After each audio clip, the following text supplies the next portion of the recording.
Hello everyone, আজকে গিয়েছিলাম একটা জন্মদিনের ইনভিটেশনে। তো গিয়েই চলে গেলাম স্টার্টারের দিকে। তো স্টার্টারে ছিল চিকেন পকোড়া, কফি আর ফুচকা। কফিটা নিলাম না, পকোড়া আর কটার ফুচকা খেয়েই চলে গেলাম মেন কোর্সে। মেনুটা একটু পজ করে দেখে নিও।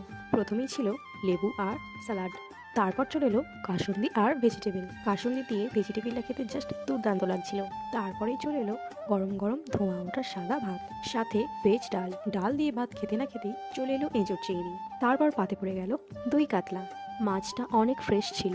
তারপর চলে এলো আজকের সোস টপার চিকেন কষা।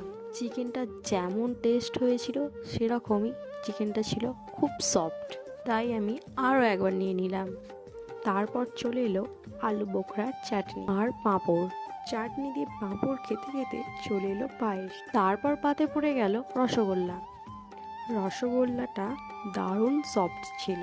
তারপর হাতটা ধুয়ে জোয়ান আর আইসক্রিম নিয়ে বাড়ি চলে এলাম। তো আজকের মতো টাটা।